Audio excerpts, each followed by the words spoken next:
Ladies and gentlemen, I present to you today the Dell S2417DG. It's got 165Hz, 1440p resolution, a 1 millisecond true 8-bit TN panel, and it comes in a 24-inch screen. Could this be the ultimate competitive gaming monitor? Let's find out.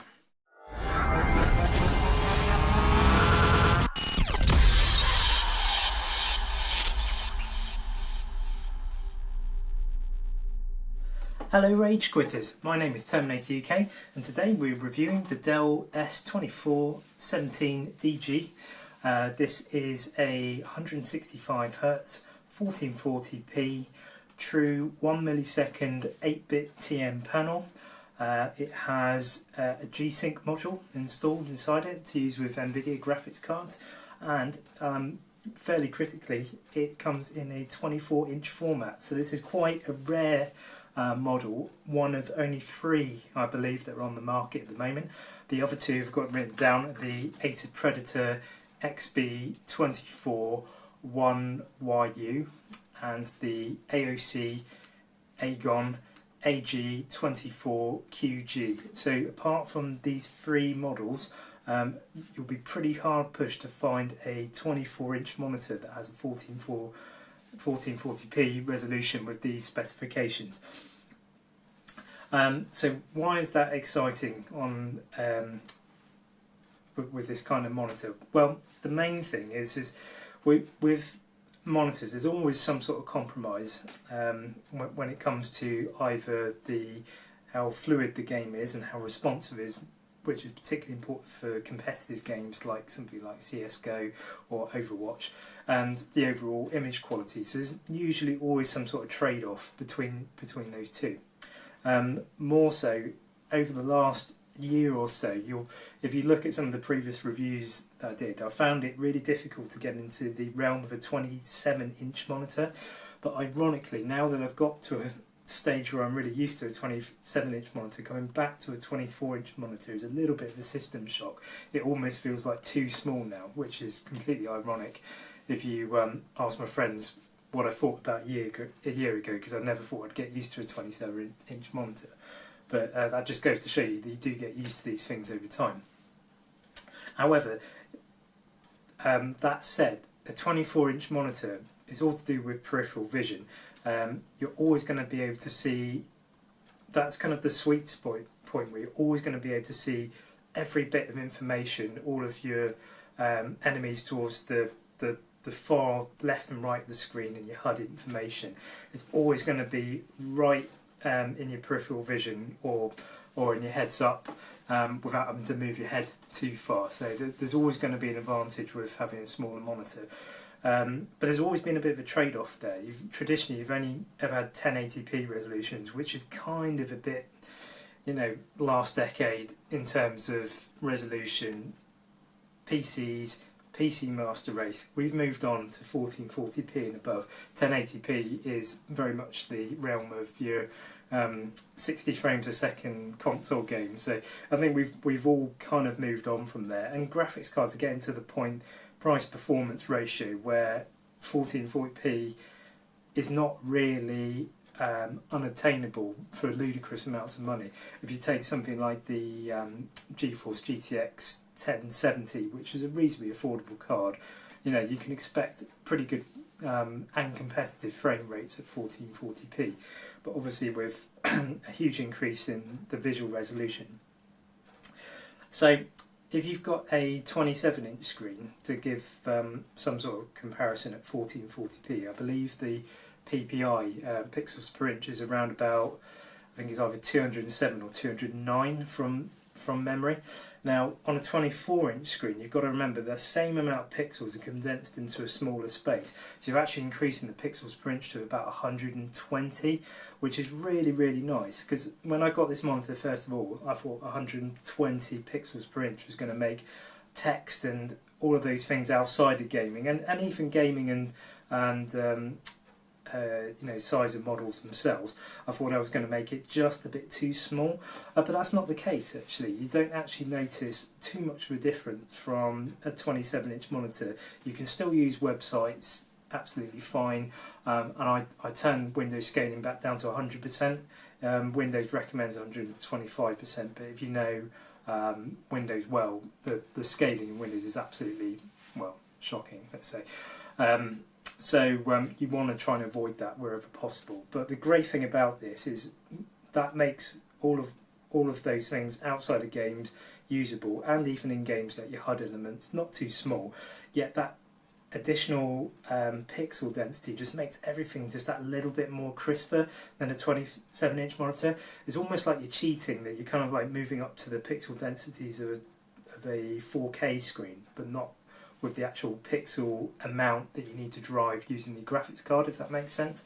So you get those superior frame rates and those tighter visuals, but it's not too taxing on your system.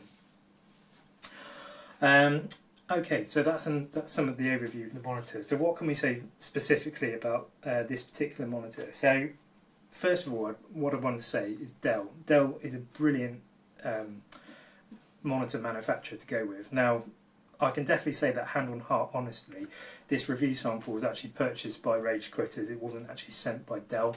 But generally, build quality and the probability of getting a decent panel through the first time, and a very good manufacturer's warranty to back it up is probably one of the best in the market. Unfortunately, Dell's gaming range isn't extensive at the moment. Their dedicated gaming monitors are limited to the S2417DG, which we reviewed before, and now the younger version, younger brother in its series, which is the S2417DG, which we're looking at here. So that's one piece of mind, that you're very likely to get a decent monitor with no dead pixels or significant backlight bleed. Obviously, it's an LCD screen. None of this is guaranteed, but just, you know, between the different manufacturers, you've got a good bet with Dell. So let's go on to some of the more specifics with this particular monitor. So when we reviewed the S2716DG before, you might have heard me saying gamma, gamma, gamma, like an absolute crazy man. That was its absolute Achilles heel. Other than the perfect monitor, I don't know what had gone wrong there with out of the factory, the calibration that Dell had set on the monitor, or the type of panel it was using, or for whatever reason, I don't actually understand what the actual reason was. The gamma came out at a figure of 1.9. Now, for those that don't know, the optimum gamma level on a monitor is 2.2. That doesn't sound like very much when you're talking about 0.3, but that basically figures that are below 2.2 are bright and washed out, and figures that are above 2.2 are dark and lose detail in something like darker spaces in games, and sort of poor contrast situations. So you really want to be aiming for that 2.2 figure. Now 1.9 is very washed out. I can definitely tell you that, hand on heart. It was a wonderful monitor, and you could do wonders with things like setting an ICC colour profile, or even using things like the gamma control slider in the NVIDIA control panel. But unfortunately, if you've ever have to play with these things, you'll find that the success that you have with applying that profile consistently a very, very frustrating experience in Windows. Some games will honour that profile, some will override it and go to a different profile. You can get around these things by not using full screen, so you can use things like borderless full screen, but those often have bugs or issues in themselves, and I never feel that you're getting quite the native performance that you should be getting from a full screen setup. So my recommendation is that you look for a monitor that has as close to perfect gamma as you can, or has a gamma control built into the monitor's on-screen display, so that you can actually adjust that. Now, in this particular model, unfortunately it doesn't have any gamma control in the on-screen display. Now, the other two models that we took, that I said just a second ago, like the Acer Predator XB241YU, that does have gamma control in the monitor's menu, so that is quite a useful thing to have. and I'm not sure about the AAC Aegon. I haven't seen that particular model, but usually AAC monitors do. So that is one thing to consider about those two other monitors. This monitor, however, I'm pleased to say, has a much more accurate gamma curve than its bigger brother. So this has probably got the two best reviews on this are from PCmonitors.info and Tom's Hardware. So there's two very, very detailed written reviews. I highly recommend going to see that with those. So the gamma that was tested with those came out a figure of 2.1. So that's actually only 0.1 out of spot on, really. So you've got a gamma curve that's much, much closer. Now, I've played with this monitor quite a bit in terms of the gamma, and what I'm pleased to say, and you don't always get this from the written reviews, is for me personally, and I'm pretty sensitive to gamma, I find that the monitor is perfectly serviceable without any correction of the gamma by software. I just don't think it's needed. Now, I will give one tip, and we'll just pop out of the Heaven demo just a second, just to show you this. So if we look at the bottom of the monitor here, I'll just tilt it up. So at the bottom here we've got all of the on-screen display buttons, and what we can do is we can actually click on these to actually bring up the on-screen display. So there's a tiny little display down here, you might not be able to see that on the video. If we click on the left hand one, that should bring up the different presets modes. So the first thing you want to do on the monitor is actually put it down to the custom colour mode, and if you go down to this mode and click on the tick, then you've got the RGB sliders. So all this calibration I've taken from Tom's Hardware, because I think that their review was spot on for this in terms of calibration. So we've got red at 96%, green at 99%, and a blue at 100%. So that's the first adjustment that you want to make. The second adjustment is if you go into the third menu along, which gives you more options here. So on the left hand side you've got the brightness control, on the right hand side you've got the contrast control. Now what Tom's Hardware was able to find out is they were able to significantly flatten that gamma curve and get it just about okay by reducing the default contrast from 75% to 68%, and I can definitely 100% vouch for that. If you make that correction, then the gamma is pretty much spot on. Maybe subjectively a little bit still on the bright side, but that's not always such a bad thing with games. But definitely not to a degree that you'd ever say it was washed out. You know, really quite strong colours, and that doesn't actually lose any of its actual contrast when measured overall. So just go through the other settings. So we've got the input source selection. So this monitor has both DisplayPort and HDMI. We'll show you the ports in just a second on that, but this is basically using a Gsync 2 module which allows for both of those imports. You've got to use DisplayPort for the 165 Hz. HDMI only does up to 60 Hz and doesn't do Gsync, so that's something to remember. You've got the colour, which was the same as the other shortcut menu. You've got the display. Now this is the menu that allows you to overclock the screen. So natively the panel will do come out of 144 Hz, but basically if you go down to the menu towards the bottom here, which I'm messing up at the moment, just to show you why we're on here, this is the response time. You've got normal or fast. Normal is absolutely perfect out of the box. The motion clarity, which we'll come on to, is just absolutely phenomenal. If you put it on fast, you'll get absolutely massive inverse ghosting, and it actually has the opposite effect of what you're trying to achieve. So sorry, I'll just pop back into that menu a minute. So you want to really leave it on that normal setting to start with. So if we go down, so you've got overclock. First of all, you need to enable it, and then once you've got down to that overclock then you can select the different overclock settings. So it basically goes from, so 144 is out the box, then you've got 150, 155, 160, and then it's maximum 165.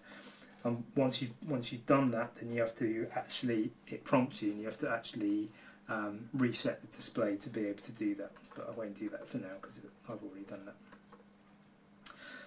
So if we just go back a minute, we have got, struggling to get off that now, there we go. We've got the audio. So this monitor has some inbuilt speakers and not particularly good, pretty tinny. You don't usually want to use those on the monitor. You've got a language menu for the OCD. So you can personalise the different keys at the bottom to do different functions. Finally, you have got power saving mode. Now that is one thing to mention. Some of the users on various forums have actually mentioned that there is a bug with the deep sleep mode.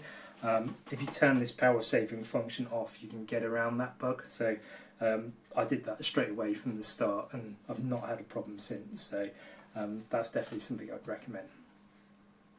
Okay, so we talked about the gamma of the screen. So the next thing, this is the a great monitor test site called lagon.nl, should I say, and this image on the screen is what they call the Grayscale Test. Now this is one thing that I think is exceptionally strong in this monitor, and this is something not to underestimate. This isn't really something that you look too heavily into, you know, grayscale, you know, and the delta against how it renders the discrete different colours is not usually something that you look into. Tom's Hardware is very good at looking at this particular figure. Most of the sites just pass this by. They're looking at brightness, contrast, response time, you know, colour reproduction, that kind of thing. But I've found, and the Dell S2417DG was nearly exactly the same as this, that this is one of the best monitors I've seen in terms of grayscale performance. So what does that mean exactly? Well, if you look at the image on the screen, I'm not sure this will come through the video, but this gradient is absolutely perfectly smooth from black through to white. So you haven't got what's called banding on the screen, which you get with lower bitrate monitors. So a lot of cheaper TM panels will have what's called a 6-bit native colour, and then they have something called frame rate control or dithering to make up the other colours. So it's not a true like one-to-one lookup table against each of the colours that it's meant to be rendering. But this is one of the advantages of having a true 8-bit panel. Each of those colours, those individual colours, can be rendered very, very accurately, and that's why you get this perfectly smooth grayscale without any banding. It doesn't sound very important, but actually this is something that is a subtle thing, but you notice it. It gives an extra air of quality and discreteness to everything that you launch. Just those really, really subtle things you don't notice on the screen. Like, for example, when I was playing something like PlanetSide 2, if you get light assault and sort of the jetpack trails, behind the jetpacks you get almost like a hazy heat shimmer behind it where the jetpack's firing. Well, that's a really, really subtle effect, and some monitors really mask that. You don't really see that very much because it's quite subtle in terms of the colours against the background. This monitor is like one of the few monitors that I've seen where that you actually can see that quite distinctively. So just subtle things like that where you think, oh, I didn't notice that in game before, this little detail here, you know, this monitor's got you pretty much covered. What else can we say just before we look at the ergonomics of the screen? So it's 1 millisecond response time TM panels. As we've gone through before, even though that sounds really similar to an IPS panel, 1 millisecond makes a huge difference in terms of competitive. Huge difference. I know you sacrifice things like in the TM panel you've got poorer viewing angles, and the gamma towards the top of the screen is less than the bottom. Actually, this particular panel is actually very good at that. There isn't too much of a difference between the top and bottom, so that is definitely a big plus on this screen. But the response time, that 1 millisecond response time, 165 Hz, and also what was tested on PCmonitors.info's review is that Dell have tuned the overdrive to this absolutely perfectly, so you don't get a lot of overshoot, which is like the inverse ghosting, which is kind of looks like a bright haloing effect, if you like, around a moving object when they try and drive the pixels too fast. This is perfectly tuned, so you don't see that. So the sort of connected feel is absolutely perfect. Being a G-Sync monitor as well, the input lag is just perfect on this. You know, no complaints at all. I think PCmonitors.info measured it at 3.5 milliseconds. It's just spot on. You feel absolutely connected and absolutely no lag between your mouse movements, so absolutely ideal for gaming. Okay, that'll do for this section. We'll just move on to the port checks and see what this monitor has to offer in terms of ports and height and ergonomic adjustments. Okay, for the next part of the review, we just look at the ergonomic adjustments to the monitor and just the overall look and feel. So the monitor, one of its unique features is a super slim bezel across the top and sides of the monitor. You're literally dealing with a bezel that is incredibly small, just a few millimeters. The actual viewable screen is slightly more than that. It's probably about 5 to 6 mil, something around that is just inside that panel border. But basically that the border around the sides is just so thin that if you were going to do a multi-monitor setup, this would be an absolutely ideal monitor for that. Along the bottom, I really like the silver base. It's very understated, but looks very attractive. It's kind of sort of a gunmetal silver with just the NVIDIA Gsync and 3D Vision logos. Looks very nice at the bottom. The monitor has a swivel base at the bottom, so you can swivel the screen by quite some degree without having to actually pick it up and move, which is a very nice feature. The monitor offers full height adjustment, so you can go right down to the bottom and then right up to the top. Just why we've got it right at the top, you can see at the bottom it's got a very nice and useful cable management hole at the bottom. I really value that in monitors, and as you can see I've put that to good use at the moment and put all my peripherals through that particular hole. It just makes everything so much more nice and neat on your desk, so it's always a very good useful feature to have. So you've got the full height adjustment. You've got you pivot and tilt, and and pivot on its axis like that. So lots and lots of different options. Very good range of ergonomic adjustment. Okay, so moving on to look at the ports, we've got the power switch on the right hand side, which glows white when the monitor's powered on. Just to the side of those there are 4 buttons for the on-screen display menus. You need to use those to cycle through the different options on the monitor. Moving down, we see the power connector, which is built into the monitor, so you haven't got any external brick that might get lost or damaged, which is always useful. Next down we have the service port, which Dell can use to upgrade the firmware on the monitor. Then we have the audio jack if you ever want to pass your audio through. The next port is the display port. Obviously this is the critical part, which is where you'll be doing your bread and butter usage. Is required for G-Sync and that 165 Hz refresh rate. Then next down we have the HDMI port. So I believe this is a 1.4 port, but I'm not sure, but obviously gives you some an additional device you can input. Then you've got a pair of USB 3 ports, two downstream ports and 1 upstream port there. So you can obviously plug that into your PC and connect your peripherals. A useful addition to the monitor. Okay, that deals with the ports. We'll go on to the game test. Welcome back to the game test part of the review. So for the game test we're going to just have a quick game of Overwatch, as it's generally considered to be a fairly competitive game, so a monitor of this calibre and response time should prove to be pretty good. We'll see how we get on.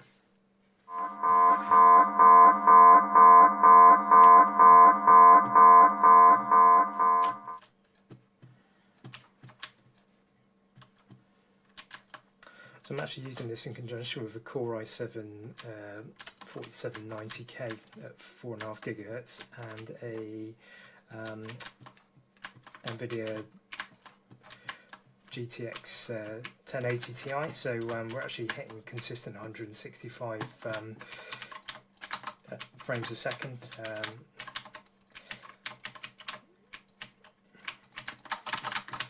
I can tell you it's incredibly smooth.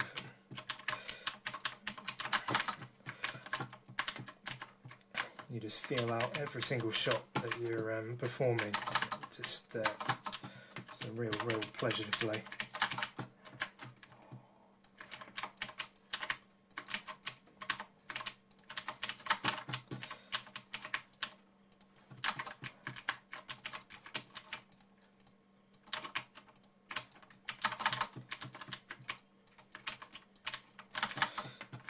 Absolutely incredibly smooth to play. It's just, I hate to say lag free, but it just doesn't skip a beat whatsoever.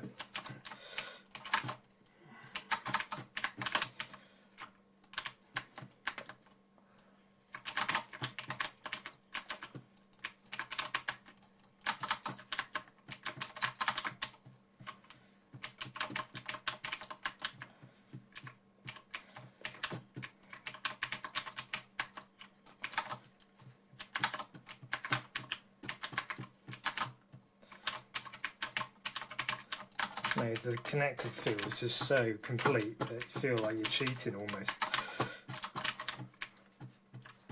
I mean, obviously you're not, but just to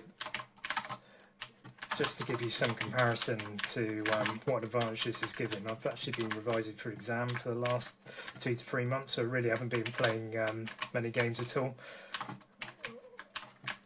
So, you know, for someone who's out of practice to be able to play, you know, pick up a game they haven't played for a long time, just play at a fairly good level, you know. The monitor's doing a lot of that for me.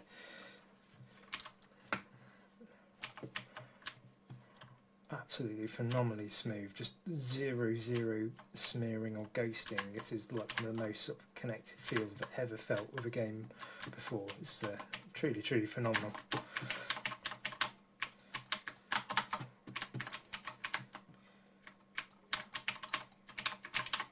I mean, for a TM panel, the colours are being rendered so well as well.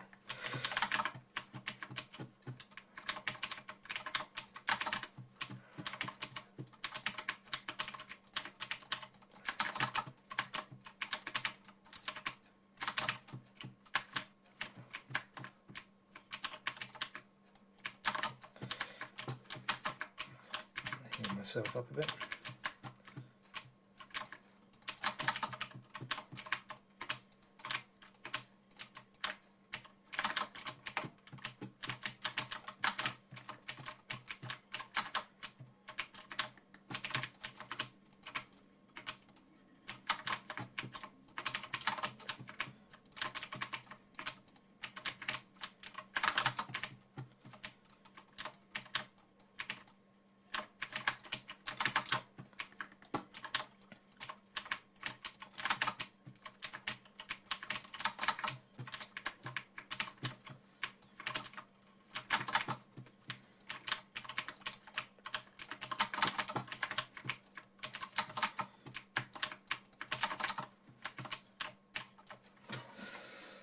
Damn it.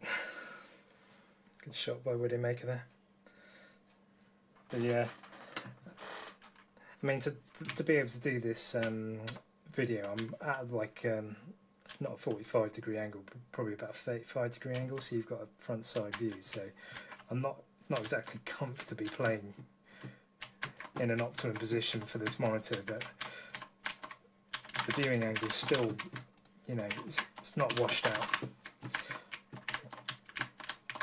and I'm able to play at a decent level overall. Oh, saying that, just got taken out by Tracer. That was a bit embarrassing.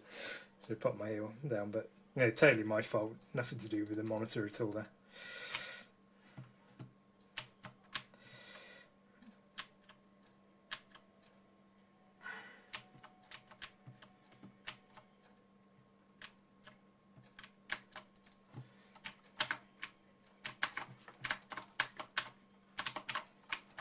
Oh.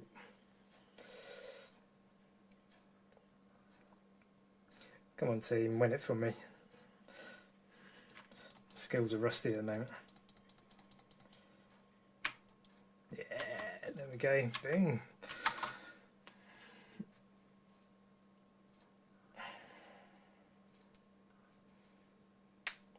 Play the game?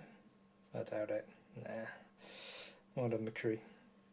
Excellent monitor for this sort of competitive game. Really, really good. You got absolutely brilliant sort of view of the entire screen. Nothing's outside of your peripheral vision at all. It's just zero smearing, no input lag. You know, absolutely amazing. Oh, I'll vote for myself. But yeah, what a great monitor. Can't fault the game performance at all. Absolutely phenomenal.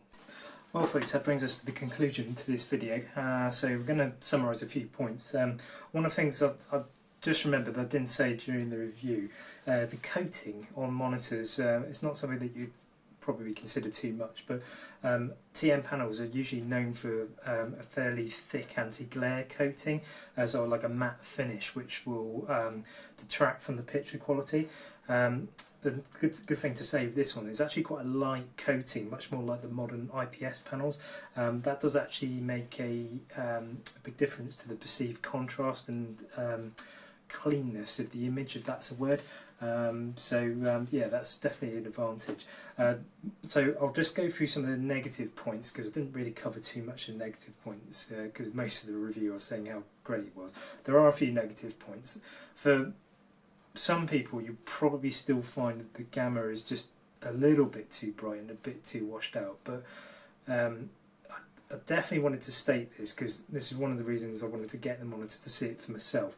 Don't let some of the written reviews put you off. Even though it hasn't got the perfect gamma curve, this is miles better than the 27-inch version, and the gamma is much more acceptable, and particularly for games you'll get quite a lot of details in dark scenes, so that can be seen as an advantage. But if you're looking for incredible image quality, something akin to IPS, this screen is pretty damn good. The colours and grayscale tracking are absolutely amazing, but you won't quite get that depth and pop of an IPS panel, so that's something to consider. But don't let that put you off too much. As I said earlier, the top to bottom gamma difference is much lower than I've seen in 24-inch TN panels, to the point where I don't really notice it too much. So that is a big advantage, I'd say, because that's something that annoys me overall. The viewing angles are pretty good on the monitor, to be honest. Obviously they're more limited because of TN, but modern TN panels, I don't really find the viewing angles are really such an issue these days. Yes, if you look from top to bottom, but the side angles, like I'm looking at the screen now, it's not really such an issue overall. So what do you get from this? You get your 24-inch screen that's brilliantly aligned with competitive gaming. If I was a pure 100% competitive gamer, I'd go with a 24-inch screen, hands down. These days, I have a full-time job and a family, so I don't really have that much time for it. So I actually value something that's a bit of a more all-rounder. So maybe a 27-inch screen I can do more things with, but this for gaming is just absolutely phenomenal. That the combination of the 1440p resolution and that smaller monitor form factor, but driven at 165 Hz without any ghosting, so it's not like a lot of these IPS panels that are 144 Hz and will overclock to 165 Hz. By the time they get there, they're really pushing the limit of what their refresh rate is capable of, and that creates inverse ghosting. And sometimes, if you look at some of the reviews, like on TFT Central, they can actually reduce the response time of the panel, so it's much more of a marketing gimmick. Here, I don't think that's the case. Now, will you notice the difference between 144 Hz, 165 Hz?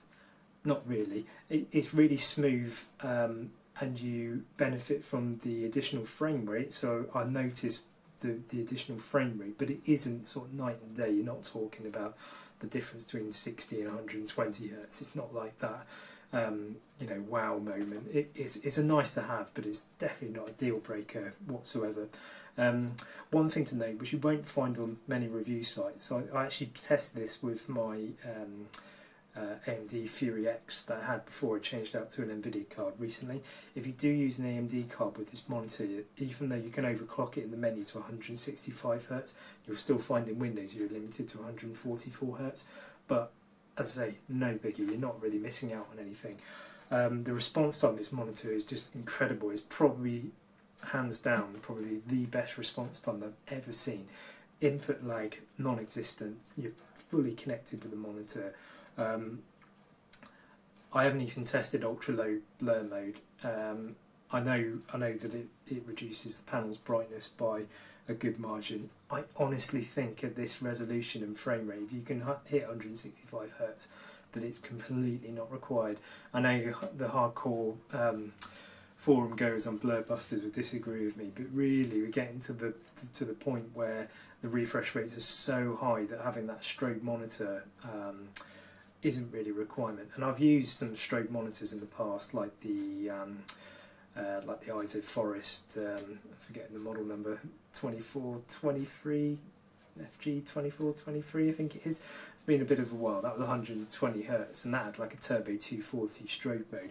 Yes, I'd still think strobe mode is still, you know, the golden standard, and on that particular monitor it was a very special case because it's the only monitor I've seen that could get over a 200 CD per meter square brightness value, and I'm not sure what everybody's perception is on brightness, but for me I do like a nice bright screen.